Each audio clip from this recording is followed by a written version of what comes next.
Have you ever wondered how successful people turn their daydreams into reality? That's exactly what we're talking about today. Stay tuned. You might be inspired by writer Rik Danielson's success story. This is Russ on the radio. My name is Russ Stevenson. Welcome to KNST AM 790, Tucson, Arizona. It is my great pleasure to reintroduce my co-host, Anita Wagoner.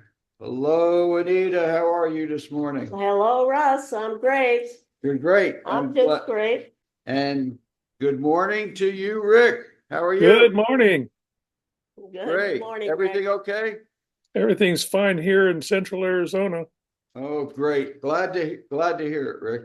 I did want to flash this book right at the top. Can you see that? I can. Yeah. I've seen that before. You say that's your book? You picked the wrong stagecoach. I'm going to purchase these like I told you yesterday, and we're going to start off with that. I always purchase the books like I told you. And Anita's already started reading it, right? Right. Rik was gracious to send me one in the mail, so I'm halfway through it. I love how you feature women as a lot of the heroines in these stories. Well, thank you. You'll like the next book even better. Really? Well, I love this one. I love your style of writing. You do a great job. Thank you.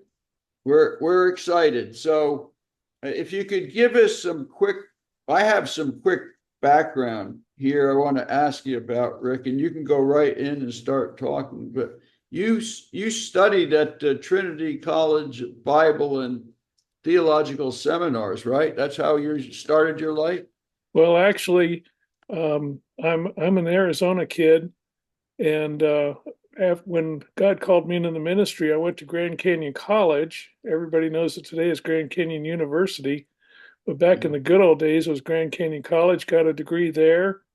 I went to Golden Gate Baptist Theological Seminary, got a degree there, and then I went to Trinity, that you just mentioned, and got my doctorate. So yes. Oh, my goodness. So we call you Dr. Real Cowboy for sure. Well, it's and you live in Prescott, Arizona? I live in Prescott Valley. Prescott Valley. The next door neighbors to Prescott. Yes, I've lived in Arizona almost all of my life. My parents picked up and moved to Arizona when I was 2 years old. Wow. And were you you're from Des Moines? Were you from around Four Corners up by that way? Well, I was born in Des Moines. I will be honest with you, I don't really know anything about Des Moines because like I said, I was 2 years old. I actually had my birthday, as I understand it, from my mother on the road. And so Prescott Valley's in central Arizona. I've never lived in the Four Corners part of Arizona. Oh yeah, that's a nice place too. But sounds like you got around. And oh yeah, there's something that really intrigued me. You grew up in the West as a member of the Single Action Shooting Society. You're really into that. Could you explain it to us? Well, I would be glad to. The Single Action Shooting Society is an organization that started, I think, back in the 1980s in California. There was a group of guys that really liked the Old West. They liked shooting Western guns, the old single action Colts and Winchester rifles and so forth. And so they formed the Single Action Shooting Society. It's a really fun organization, and it's a fun sport. Cowboy Action Shooting is the sport, and Single Action Shooting Society is the organization behind it. It's a sport that seeks to do a couple of things. One, to kind of preserve the Old West. So you have a minimum dress requirements of a pair of blue jeans, a long sleeve shirt. And somebody asked me why you have to wear long sleeve shirts. And well, in the Old West, they didn't have short sleeve shirts. My first pastor was an old West Texas cowboy. and he always wore long sleeve shirts. And I asked him about that once, and he said his daddy told him that only a slicker would wear a short sleeve shirt, and you don't want to be called a slicker if at all possible. So you have blue jeans, a long sleeve shirt, a hat of some sort, cowboy hat, and leather boots. And they can be lace up boots or they can be pull up boots.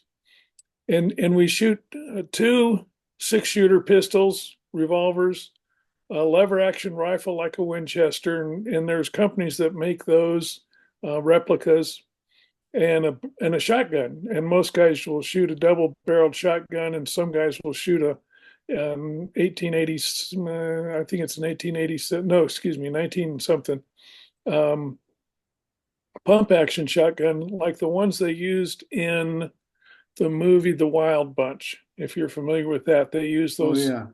those old Winchester pump action shotguns, and so those are allowed. And so we have a lot of fun. You usually in a local club match, you'll shoot 6 stages, and it's a lot of fun. We all have to have.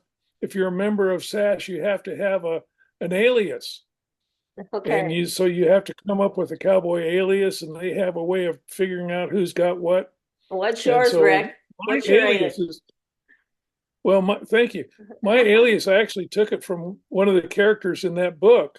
You Yeah, picked the wrong stagecoach, a guy by the name of Prescott Parson. And so okay, that's my alias, is Prescott Parson. And that's there's a lot of perfect. guys in those clubs that you only know them by their alias. You don't even know their real name. If somebody asked you, you'd have to say, I don't know. Interesting. Are Uh, these timed shots where yes. like a woman with a bag of groceries would pop out and you shoot or not shoot? Is it that type of thing, or am I missing it? You're talking about a different kind of action shooting. Okay. Excuse me. That's that like IDPA or USPSA, which I've shot both of those. Oh, But no, what they usually have are steel targets that are set at certain distances, and then they'll have different kind of targets for the shotguns.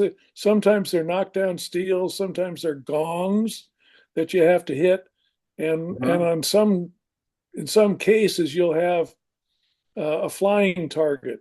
You'll knock down one target, and then it'll trip a clay bird like in skeet or trap, and it'll go up in the air, and you have to hit it. So your score is by time and possible misses and possible penalties if you shoot out of order. My bigger problem, I'm not very fast, but my bigger problem is sometimes they'll get complicated, and it involves higher math. You got to shoot 2 on this guy and 3 on that guy, and in a certain order, and if you get out of order, you get a penalty. So it's challenging. It's fun. Camaraderie is great. The greatest people you'll ever meet are in the Single Action Shooting Society. Wow. Are these guns laid on a table, or do you have them in your holster, or how does that work? Generally, and it can vary, but generally speaking, you'll have your revolvers in your holsters, and the rifle and shotgun will be laid on a table. And so, yeah, Okay.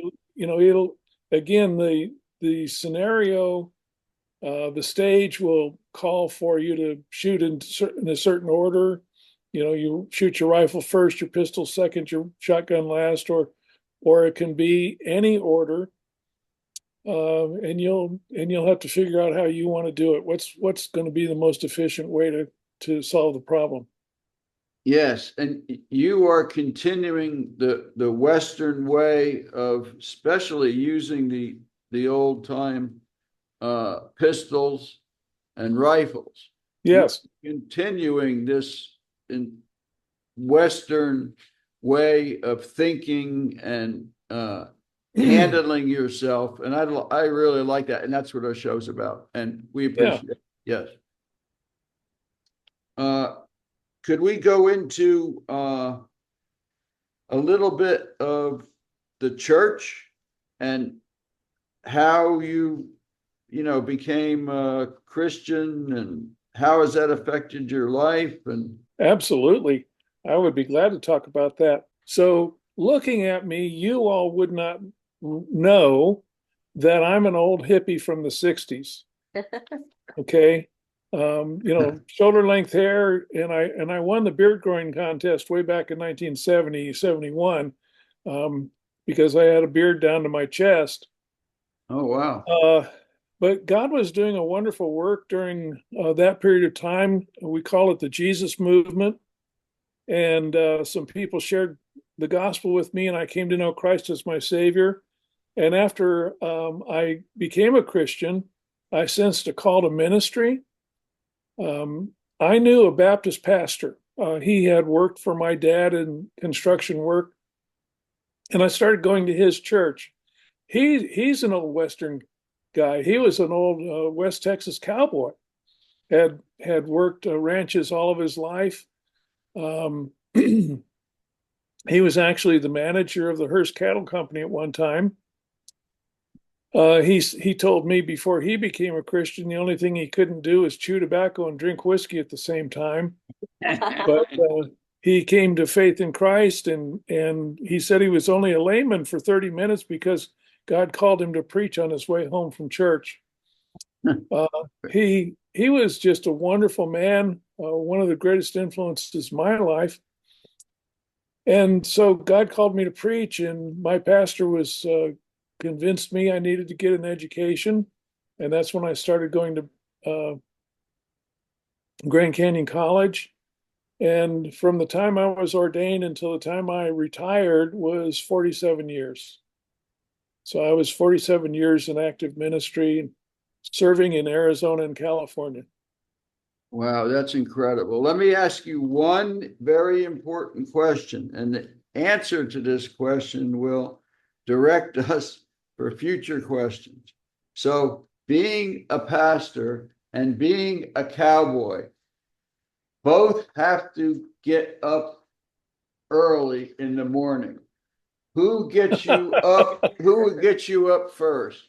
Jesus or the have to muck the stalls? Well, I got to tell you, it's Jesus, because I've never mucked a stall in my life. Oh. As I said to you yesterday, I'm not a real cowboy. I've never owned a horse. I have ridden horses many times, and we can talk about that. But I'm a boots and hat cowboy. I've never lived on a ranch. I've been on ranches. I've been on farms. I've ridden horses, and I've shot guns. And as I said to you yesterday, I've actually been on a cattle drive once. A roundup would be more accurate. So Jesus gets me up in the morning, along with my alarm clock. Well, very good. That's the correct answer. Okay. Thank you. When I was reading through your bio, Rik, I saw that you had a lot of heroes growing up. Can you talk about some of your heroes, your cowboy heroes? Oh, my heroes as a kid were guys named Matt Dillon and Rowdy Yates and the Lone Ranger. We could go on and on. Hopalong Cassidy. Roy Rogers. My mom and dad gave me. What's that? I said Roy Rogers. Oh yeah, Roy Rogers. You name all of those guys from the old Western TV shows. I loved them all. How about my father used to mention Tom Mix? Have you ever heard of that name? Well, yes, I've heard of Tom Mix. He's a lot before my time, thank you. I'm old, but I'm not that old.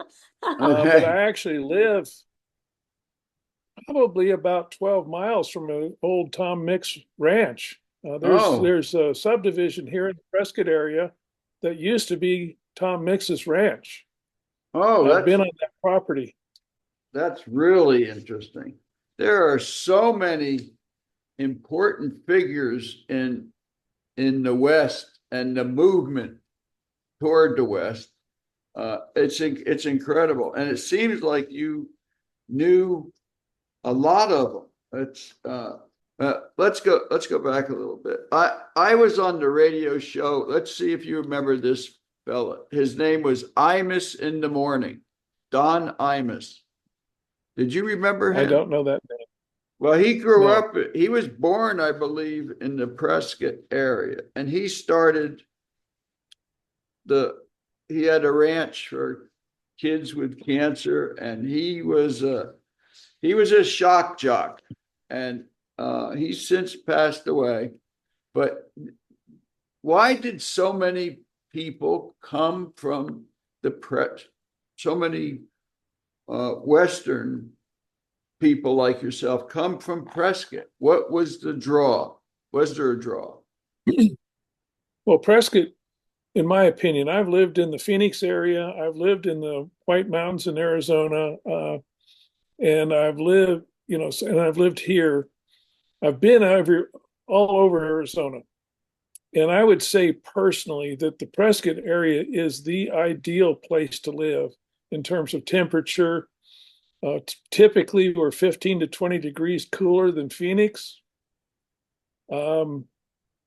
So in the summertime, when it's 110 there, we might be 90, 95, which, with our low humidity, that's way different than it is 90 or 95 in, Texas or Georgia or Mississippi. It's a beautiful area. If people have ever visited Prescott, the South Prescott area is tall pines. It's beautiful, a lot of history in downtown Prescott. So a lot of folks love it here.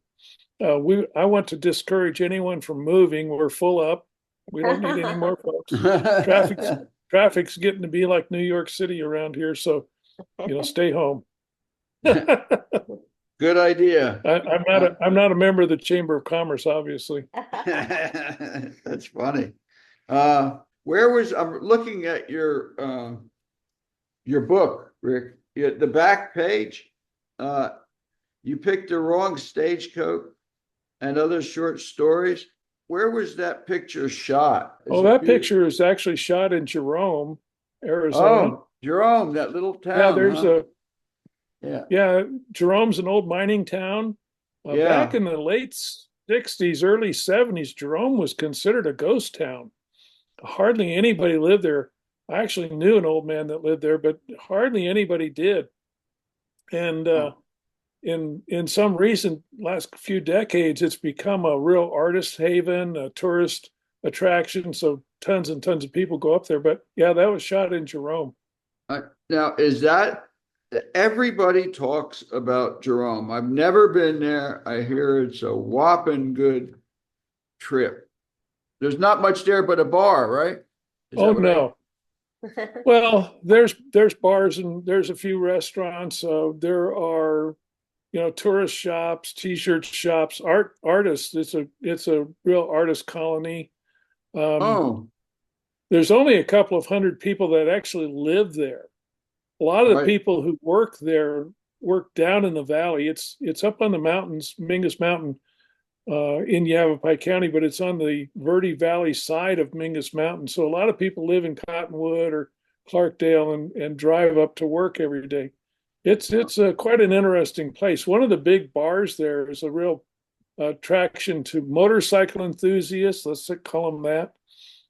So you'll see motorcycles lined up in the streets and people standing around talking and visiting and socializing and so forth. But it's quite an interesting place. Well, can I ask, what inspired you to write your first book? How long have you been writing? Well, writing in general, I've been writing since the 1970s. I've written a lot of articles for denominational publications. I don't remember when I read my first Christian fiction book, but a friend of mine by the name of Jack Kavanaugh, who's 100 times better writer than I am, had written his first novel, and I read it and I said, wow, this is great. And at some point I began to think about stories. I love to be a storyteller. As a pastor, I would try to illustrate the truth that I was preaching on by telling stories that would illustrate the truth. And so I've been a storyteller all my life. And at some point a few years ago, I began thinking about stories I might enjoy writing. And for example, the story You Picked the Wrong Stagecoach to Rob was inspired as I was studying about the history of Arizona and stage lines. I Uh-huh. began reading about the old stagecoaches and coming up to Prescott and so forth. And I read about a town, excuse me, at one time was the fastest growing town in Arizona. I've lived in Arizona all my life, and I never heard of Gillette, Arizona. But it was the fastest growing town in Arizona at one time because of they had a mill for the local silver mine, and people were just flocking to it. And it was a real going enterprise until the silver mine said, "Why are we shipping our ore 9 miles to Gillette? We'll build our own mill." And then it died. Uh-huh. Okay, I get But I that. began, as I was studying about that, reading about that, I became inspired to write a story about Gillette and the last stage stop there in Gillette. And so that story came from um, that I study, that reading that I'd been doing. Yeah, I read that chapter last night. I read until I went to sleep, but I read the whole story. I thought it was very interesting. Those three characters that show up in Thank you. Gillette with intentions of making a killing. They didn't quite make it out of town, though, did they? No, they did not. My secretary at the time was a wonderful Mexican lady by the name of Susan. And I told her that the only guy to survive was a Mexican, and thought that was great. Anita, I sent that story to my daughter, who is an English major, and I Uh-huh. said, "Tell me what you think about that." She loved the story, and she said, "You need to write the prequel and the sequel." So the next story is the Okay. prequel, and the one after that is the sequel. Okay. I'll look forward to reading the rest of it. That's wonderful. Go over so we fully understand what you do. Are you a preacher full time, a cowboy part time, or a combination of both all the time? Well, I'm not a full-time pastor anymore. I retired in 2020. That's a long story, but I'm 73 years old now, so I'm retired from full-time ministry. I do preach on occasion when I'm invited. For example, a week from tomorrow, which will be October 27th, I will be preaching at the Hillside Baptist Church in Phoenix. The pastor there is a dear friend of mine, and he needs someone to fill in for him. So he's asked me to preach for him on October 27th. Am I a cowboy full time? Nah, not really. Am I a cowboy at heart all the time? Yeah, I Yeah. really am. I believe the cowboy life was a great life. Um, you and I talked about the fact that there were some things in that life that were wonderful. There was hard work. Those men and women had a great work ethic. They, their word was their bond. Hmm. You sealed a deal on a handshake. And if a man shook your hand on a deal, you could count on it that he was going to, keep his part of the bargain, whatever it was. And Oh, I would love it if people would get back to that kind of ethic where we could count on people to be honest instead of having to hire lawyers to keep people honest. I hope this Um, show will maybe inspire people to think about that, the old cowboy way. I hope so. Yeah. I hope Yeah, so. You know, that's an important thing you just said. That's an important thing and very important. and the biblical truth in between, I hope will impact their lives. What a great ending to an unbelievable interview. Rik Danielsen, it's been our pleasure. You're always welcome to Russ on the Radio with a Western touch at heart. I think you have that Western touch at heart. Well, thank you. And would you stay in touch so we can have you on again? Because Absolutely. I would you're love to. you're always welcome. You got a lot of stories to tell. It's been Eh, fun, Rick. Nice to know Thank you. you, and I look forward to knowing more about you. Thank you. Good to be with you all. Thank you. This is Russ on the Radio. My name is Russ Stevenson, and this is KNSTAM 790 Tucson. We've just had the pleasure of speaking with a brilliant storyteller and a real cowboy, Rik Danielsen. We're going to have him back, and we wish him best, and prayers go with him and his family. Thank you, Rik. Thank you.